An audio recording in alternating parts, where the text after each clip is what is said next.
untuk itu di organik kita tidak menganjurkan bagaimana pestisida sintetis, tapi kita menggunakan pestisida nabati. Ini pun kami tidak terlalu ekspos ke petani, Pak. Karena petani kita sudah punya senjata bawaannya pingin perang. Sudah punya pestisida, nggak ada hama disemprot.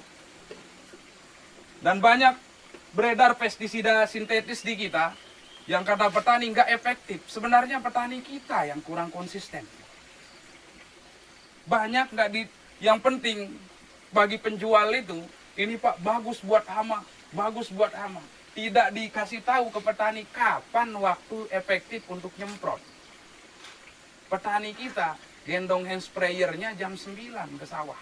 Nyemprot racun. Lagi nggak ada hama disemprot.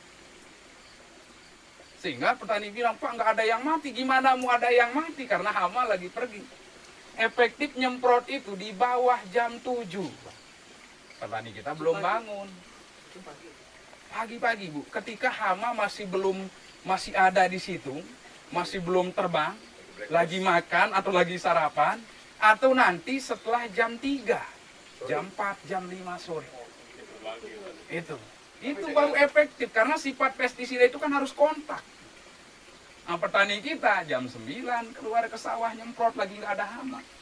Percuma, sehingga orang luar negeri mengeluarkan perkat. Dia bilang, petani bilang, ini Pak nggak efektif. Sebenarnya bukan nggak efektif racun itu, tepat waktunya yang tidak efektif. Mengeluarkan perekat, pestisida dicampur dengan perekat. Supaya kena hujan pun tahan lama racun itu nempel. Kita makan. Nah, jadi pestisida itu ada sintetis, ada nabati, ada yang hayati. Yang hayati itu biasanya dari hewan, jadi pemeliharaan agen hayati. Tapi kita sekarang membuat dari pestisida nabati. Jadi untuk nabati ini juga sebagai alternatif terakhir bagi petani. Kalau ada hama, semprot. Kalau tidak ada, mending semprot pupuk cair. Jangan sampai nggak ada hama disemprot. Ini sebagai alternatif terakhir. Karena sifatnya baik sintetis, nabati, atau hayati, tetap membunuh pestisida itu. Karena pes itu hama, kan sida itu racun, racun hama. Hingga kami bagaimana ngajak petani memahami prinsip-prinsip atau karakteristik daripada bahan yang akan kita buat sebagai pestisida nabati. Caranya sama dengan membuat mol, cuman bedanya ini tidak dikasih gula dan tidak menggunakan air cucian beras. Ini menggunakan air biasa tok, nggak ada yang lain. Dan ini kalau mol tadi 10 sampai 15 hari fermentasinya, kalau ini 2 jam sampai 24 jam paling maksimal. Maksimal 24 jam. Lewat dari 24 jam, ini sudah tidak ada toksiknya. Disemprot ke hama, joget-joget dia Pak. Malah tanamannya tambah bagus. Itu nanti lengkuasnya plus daunnya atau? Semuanya Pak. Nah, baik sekarang kita bahas. Jadi untuk bikin pestisida nabati ada 3 kunci yang perlu diingat Pak. Jadi hama itu sama seperti kita, punya indera juga, punya rasa juga. Jadi 3 karakteristik ini. Yang pertama, cari bahan yang rasanya pahit. Itu bisa untuk pestisida nabati. Yang rasanya pahit, contoh biji mahoni, kulit mahoni, daun sirsak. Itu rasanya pahit. Daun sirsak. Daun sirsak. Itu pahit. Pahit apa lagi? Oh, baik, yang rasanya pahit, Pak. Ini bisa mengatasi hama, salah satu contoh belalang. Nah, kemudian sekarang tadi rasanya pahit, kemudian yang rasanya panas. Seperti jahe, lengkuas, kemudian cabai, kemudian bawang putih. Ini rasanya panas, Pak. Ini bisa mengendalikan hama yang suka di daerah lembab. Salah satu contoh, wereng. Kemudian mungkin Ibu sering di bunga ada kutu-kutu yang putih. Itu semprot dengan yang rasanya panas. Semprot yang rasanya panas.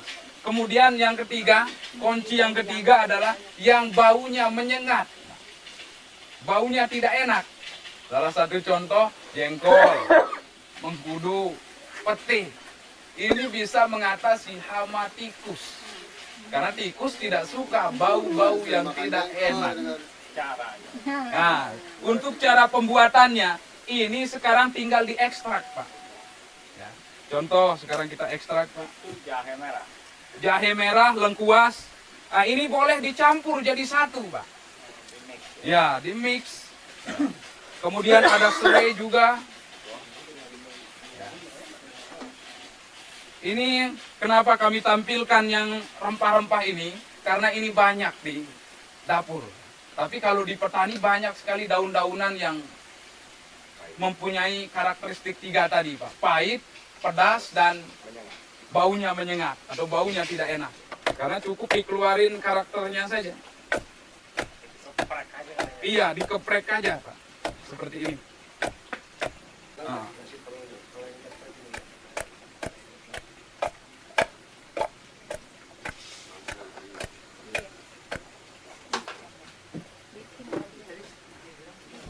Nah, ini boleh dicampur juga. Ada satu jenis boleh, 2 jenis, satu dicampur juga boleh. Nah, kemudian setelah ini kita kasih air biasa, Pak. Lebih pekat, lebih bagus, Pak. Seperti ini. Kemudian tinggal ditutup. 2 jam baru disaring. Setelah 2 jam disaring, ambil airnya ini. Ini airnya ini kemudian dicampur lagi dengan air biasa nanti pada saat aplikasi. 1 liter ini 5 liter air atau paling ini 1/10. Nah, untuk ibu-ibu nanti cukup membuat yang termurah saja dan bisa tahan lama. Salah satunya adalah bawang putih. Ini bisa disimpan tahunan, Pak. Hanya bawang putih tapi. Ya. Nah, caranya bawang putih jangan ditumbuk, tapi dipotong saja. Seperti ini. Dengan kulit-kulitnya boleh. Atau mau dikupas juga dulu boleh.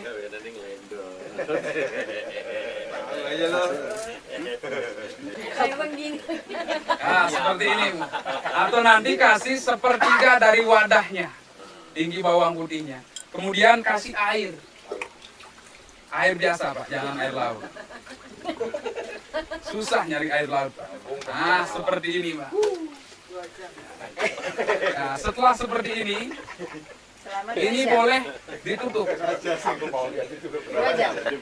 2 jam boleh digunakan, 24 jam juga boleh digunakan. Khusus bawang putih, jadi dipotong-potong, jangan ditumbuk. Ini bisa dipakai 6 bulan sampai 1 tahun.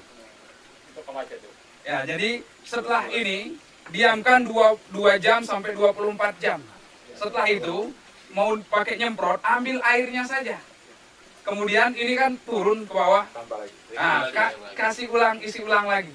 Terus ambil airnya, isi ulang kembali. Sampai batasnya. Sampai batasnya, sampai ini akan hancur jadi itu. Ya, jadi ampasnya. Nah, ya. Iya.